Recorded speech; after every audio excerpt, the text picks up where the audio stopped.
Yes తెలంగాణలో MP ఎన్నికల results మీకు సంతృప్తినిచ్చాయా? అంటే ఇది ప్రత్యేకంగా అంటే ఈ ఎలక్షన్స్ అనేది ఏంటంటే మా ఓట్ షేర్ ఏదైతే ఉందో అంటే మొదటికెళ్ళి కూడా మా ముఖ్యమంత్రి గారు రేవంత్ రెడ్డి గారు రిఫరెండమ్ ఎలక్షన్స్ ఏదైతే సంబంధించి మాకు అసెంబ్లీ ఎలక్షన్స్ ఏదైతే ఓట్ షేర్ ఉండేనో ఆ ఓట్ షేర్ని రీగెయిన్ చేయడం, దాంతోపాటు ఏదైతే 64 స్థానాల్లో ఏదైతే గతంలో మాకు అసెంబ్లీలో ఎక్కడైతే లీడ్ వచ్చిందో దాదాపు ఇప్పుడు దానికి మించి 66 స్థానాల్లో కాంగ్రెస్ పార్టీకి లీడ్ వచ్చింది అండ్ ఓటింగ్ శాతం కూడా 1% పెరిగింది. బట్ ఇక్కడ జరిగిన రిజల్ట్ పరంగా 8 బీజేపీకి వచ్చినాయి. అంటే మొదటికెళ్ళి కూడా మేము చెప్పేది ఏదైతే ఉందో బీజేపీ బీఆర్ఎస్కి లోపాయిక ఒప్పందాలు ఉన్నాయి. అసెంబ్లీ ఎలక్షన్స్ టైంలో బీజేపీ ఓట్స్ అనేవి బీఆర్ఎస్కి కన్వర్ట్ అయినాయి. ఈ ఎలక్షన్స్లో బీఆర్ఎస్ వాళ్ళ డిపాజిట్లను కోల్పోయి కొన్ని స్థానాల్లో డిపాజిట్లను కోల్పోయి ఆ ఓట్స్ అనేవి బీజేపీకి కన్వర్ట్ అయినాయి. సో మాకున్న దాంట్లో మోడీతో జరిగిన యుద్ధంలో 100% 8 సీట్స్ అనేది ఏదైతే ఉన్నాయో మాకు 3కెళ్ళి ఈరోజు 8 సీట్స్కి వచ్చినాయి. అండ్ ఏదైతే మా పరిపాలన విధానాన్ని చూసి ఏదైతే మాకు అసెంబ్లీ ఎలక్షన్స్లో ఏదైతే మ్యాండేట్ ఇచ్చారో మా ఓటింగ్ శాతం మాతోటే ఉంది. సో 100% మాకు వచ్చిన రిజల్ట్ తోటి సరే ఇంకొక స్థానం ఏదైతే మహబూబ్ నగర్ స్థానం కూడా మాకు వచ్చేది ఉండదు, ఒక నేరో మార్జిన్ తోటి ఆ ఒక్క సీట్లో మేము ఊహించింది గెలుస్తామని. తగిమత్ కూడా ఏదైతే మోడీతోటి మాకున్న పోరులో 100% ఈడ మా రేవంత్ రెడ్డి గారు మా సీఎం గారి నేతృత్వంలో తప్పనిసరిగా 8 సీట్స్ అనేది మాకు ఒక satisfactory result. Mahabubnagar seat అనేది కొంత నిరాశపరిచింది అనుకోవచ్చా మిమ్మల్ని?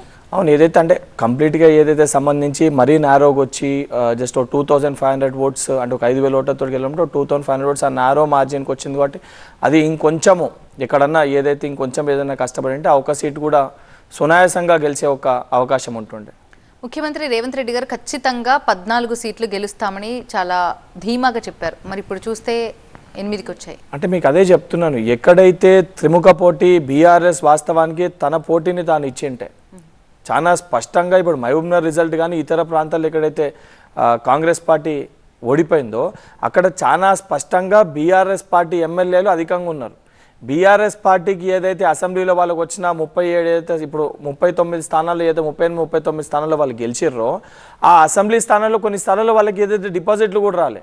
బీఆర్ఎస్ ఎక్కడైతే అసెంబ్లీ స్థానాల్లో అధికంగా ఓట్లు వచ్చినాయో ఈసారి అక్కడ బీజేపీకి అధికంగా ఓట్లు వచ్చినాయి, ఇంక్లూడింగ్ మెదక్ పార్లమెంట్లో గజ్వేల్ సిద్దిపేట ఉన్నప్పటికీ కూడా చాలా క్లియర్గా బీఆర్ఎస్ ఓట్ ఏదైతే ఉందో ఇంటెన్షనల్గా ఏదైతే బీఆర్ఎస్ పార్టీ నాయకులు కానీ లోపాయికి అంటే డైరెక్ట్ అలయన్స్ పెట్టుకోకుండా ఇండైరెక్ట్గా డమ్మీ క్యాండిడేట్స్ని పెట్టి ఎందుకు ఇంత ధీమాగా చెప్తున్నారు? ఖచ్చితంగా ఉంది 100%. నేను చెప్పడం కాదు చాలా స్పష్టంగా ఓటింగ్ శాతం ఏదైతే చూసుకుంటున్నామో చాలా స్పష్టంగా ఏదైతే సంబంధించి అసెంబ్లీ ప్రాతిపదికన బీఆర్ఎస్ పార్టీకి అసెంబ్లీ ఎలక్షన్స్లో ఎక్కడైతే వాళ్ళు అధికంగా ఓట్లు సాధించారో అక్కడ అసొంటి స్థానాల్లో కూడా బీజేపీ పార్టీకి లీడ్ వచ్చింది.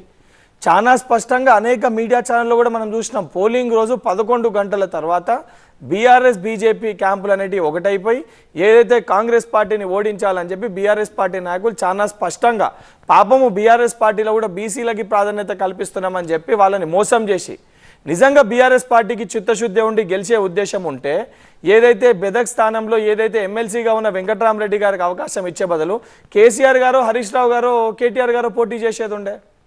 వారు పోటీ చేయకుండా ఇతరులని ముందు పెట్టి బలి చేసి వాళ్ళు లోపాయిక ఒప్పందం చేసుకుని చాలా స్పష్టంగా కనబడ్డది. మీరు అనుకున్న టార్గెట్ 14 మీరు ఎందుకు రీచ్ అవ్వలేదు అనుకుంటున్నారు? కారణాలు ఏమై ఉండొచ్చు?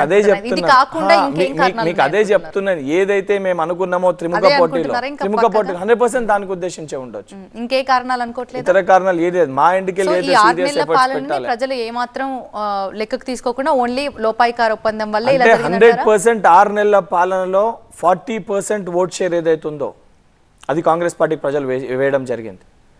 40% ఓట్ షేర్ అయితే ఉందో అది ప్రజలు వేయడం జరిగింది.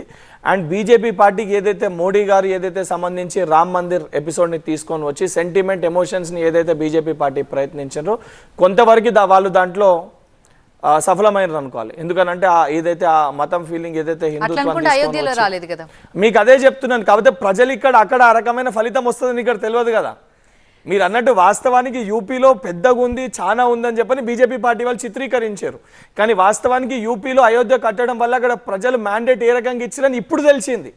రేపు పొద్దున దాని ఫలితం అనేది బీజేపీ పార్టీ ఏ పరిస్థితులు ఉంటుంది అనేది రాబోయే కాలంలో వేరే అసెంబ్లీ ఎలక్షన్స్లో ఇతర రాష్ట్రాల్లో మహారాష్ట్ర కానీ బీహార్లో కానీ అసెంబ్లీ ఎలక్షన్స్ అయినప్పుడు ఈ యొక్క యూపీ రిజల్ట్ అనేది అక్కడ రిఫ్లెక్ట్ అవుతుంది.